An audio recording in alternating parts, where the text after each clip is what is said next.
그는 흥하여야 하겠고 나는 쇠하여야 하리라. 요한복음 3장 22절에서 36절 말씀. 그 후에 예수께서 제자들과 유대 땅으로 가서 거기 함께 유하시며 세례를 베푸시더라. 요한도 살렘 가까운 에논에서 세례를 베푸니 거기 물이 많음이라. 그러므로 사람들이 와서 세례를 받더라. 요한이 아직 옥에 갇히지 아니하였더라.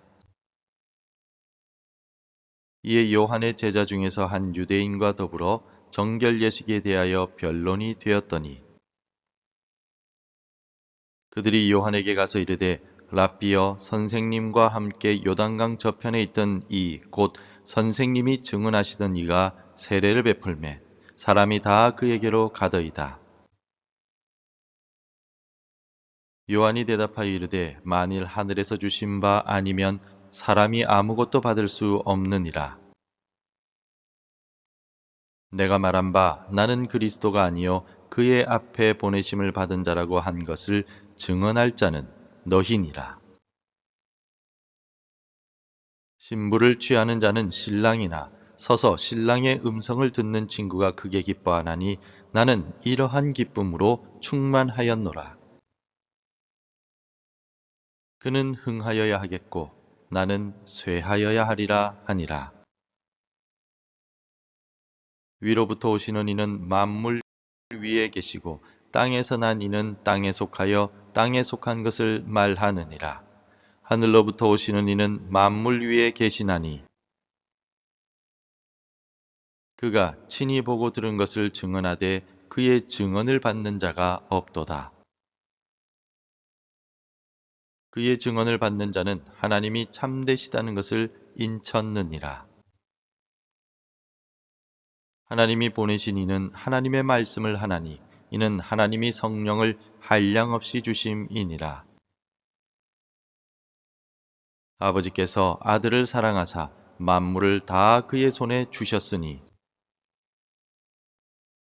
아들을 믿는 자에게는 영생이 있고 아들에게 순종하지 아니하는 자는 영생을 보지 못하고 도리어 하나님의 진노가 그 위에 머물러 있느니라.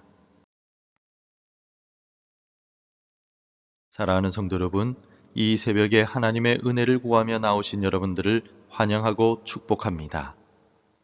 우리는 누구나 자기 삶의 주인공이 되고 싶어 합니다. 어린아이들은 친구보다 더 큰 장난감을 가져야 직성이 풀리고 어른이 되어서는 남들보다 더 빨리 승진하거나 내 이름이 적힌 명함이 더 빛나기를 원합니다. 심지어 교회 안에서 봉사할 때조차 누군가가 내가 한 수고를 알아주지 않으면 마음 한구석에 서운함이 올라오곤 합니다. 내가 이만큼 했는데 왜 저 사람만 주목을 받지라는 생각, 혹은 저 사람은 나보다 늦게 왔는데 왜 저렇게 잘 풀릴까 하는 미묘한 비교의 감정은 우리 영혼을 갉아먹는 독소와도 같습니다. 오늘 본문에는 이러한 인간의 본능적인 시기심과 비교의 문제를 가장 복음적으로 해결한 한 사람이 등장합니다. 바로 세례 요한입니다. 그는 자신의 영향력이 줄어들고 사람들이 예수님께로 몰려가는 위기의 순간에 인류 역사상 가장 아름다운 고백을 남겼습니다. 그는 흥하여야 하겠고 나는 쇠하여야 하리라.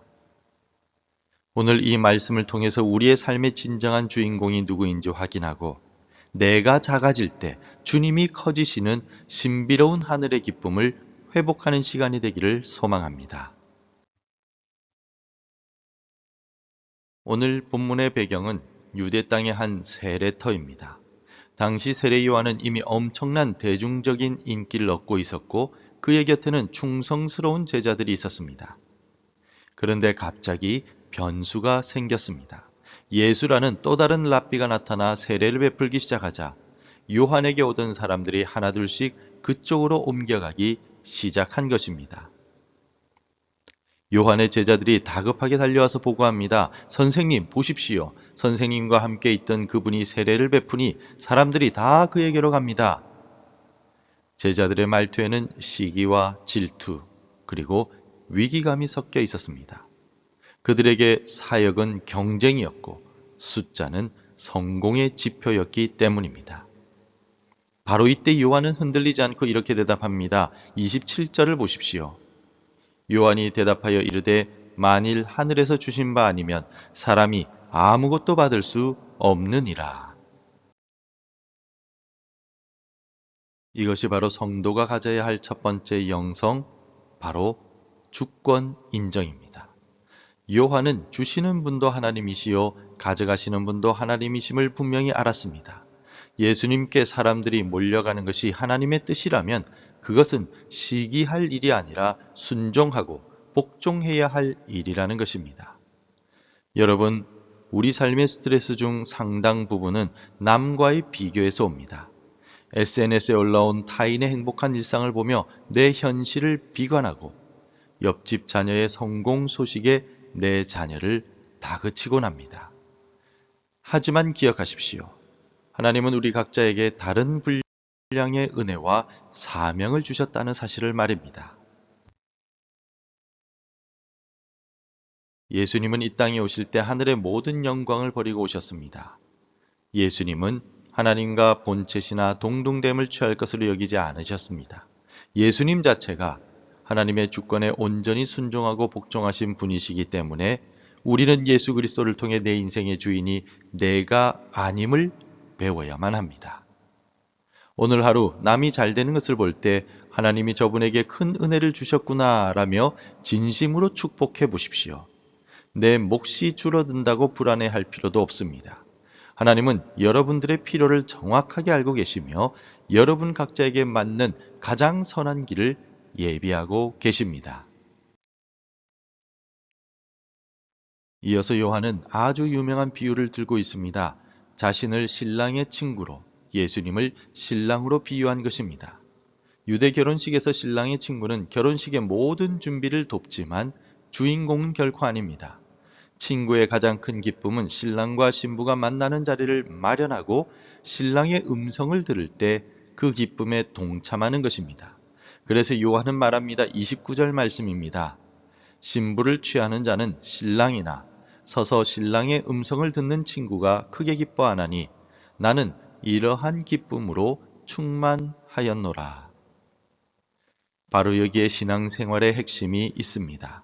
우리의 기쁨은 내가 얼마나 영향력 있는 사람이 되었는가에서 오는 것이 아니라 내 곁에 계신 신랑 예수님의 음성을 얼마나 가까이에서 듣고 있는가에서 와야만 한다는 것입니다.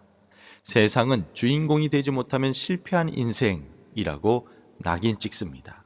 하지만 성경은 주님 곁에 서서 주님의 영광을 눈으로 바라보는 예수님의 조연의 삶이 가장 복되다라고 가르치고 있습니다. 요한의 고백 중 절정인 30절을 보십시오. 우리 함께 30절을 읽겠습니다. 그는 흥하여야 하겠고 나는 쇠하여야 하리라 하니라. 여기서 쇠하여야 한다. 헬라어로 엘라토라는 말은 단순히 힘이 빠진다라는 뜻이 아니라 주님의 영광을 위해서 기꺼이 자신을 지워 나간다라는 뜻입니다. 예수님은 우리 영혼의 진정한 신랑이십니다. 주님은 우리를 신부로 맞이하시기 위해서 십자가에서 자기 목숨을 기꺼이 내어주셨습니다. 우리가 작아지고 겸손해질 때 우리 안에 계신 신랑이신 예수 그리스도의 모습이 더욱더 선명하게 세상에 드러나게 됩니다. 여러분의 가정과 직장에서 내 목소리를 높이기보다 주님의 성품이 드러나게 하십시오. 내가 이 집의 가장인데, 내가 이 팀의 팀장인데 라는 권위의식을 내려놓고 주님의 음성에 귀를 기울이는 신랑의 친구가 되십시오. 내가 죽을 때 우리 가정이 살고 내가 쇠하여질 때 주님이 우리의 일터에서 흥왕하게 되실 것입니다. 말씀을 맺겠습니다. 사랑하는 성도 여러분, 오늘 세례 요한의 고백은 사실 우리 힘으로는 불가능한 고백입니다.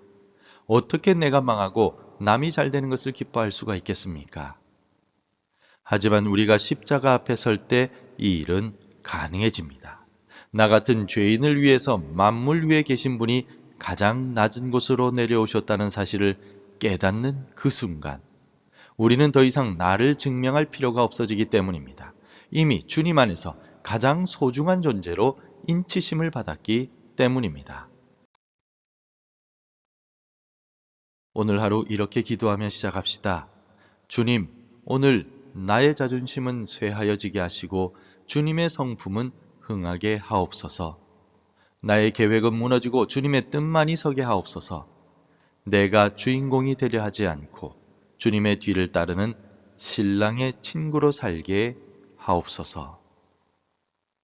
우리가 작아질 때 비로소 세상은 우리 안에 계신 거대한 주 예수 그리스도를 보게 될 것입니다. 내가 죽고 예수가 사는 삶. 그것이 바로 새벽을 깨우는 성도가 누릴 최고의 영광입니다. 성령의 능력 안에서 이 기쁨을 충만히 누리는 복된 하루가 되시기를 주님의 이름으로 간절히 축원합니다. 기도하겠습니다. 사랑의 하나님, 오늘도 말씀을 통해 우리의 교만함을 비춰주시니 감사합니다. 끊임없이 남과 비교하며 시기하고 내 이름을 드러내려고 했던 어리석음을 용서하여 주옵소서. 세례 요한처럼 그는 흥하여야 하겠고 나는 쇠하여야 하리라 라는 고백이 우리의 삶의 원리가 되게 하옵소서. 내가 낮아지는 자리에서 주님이 높여지게 하시고 내 목소리가 작아지는 곳에서 주님의 음성이 선명하게 들리게 하옵소서. 오늘 하루 만나는 모든 이들에게 내 안에 계신 예수 그리스도의 향기를 전하게 하시고 오직 주님만 영광 받으시는 복된 날이 되게 하옵소서. 우리를 사랑하셔서 가장 낮은 곳으로 오신 주 예수 그리스도의 이름으로 기도드립니다. 아멘. 계속해서 함께 기도해 주시기 바랍니다. 내 안의 비교의식을 십자가에 못 박고 주의 주권을 신뢰하게 하소서. 내 삶의 현장에서 내가 드러나기보다 주의 이름만 영광받게 하옵소서. 우리 교회와 가정이 오직 주님만 흥황하게 되는 복음의 공동체가 되게 하옵소서. 하나님의 말씀으로 하루를 시작하는 은혜를 주소서. 오늘도 말씀대로 살아가며 열매 맺는 하루가 되시기를 축복합니다.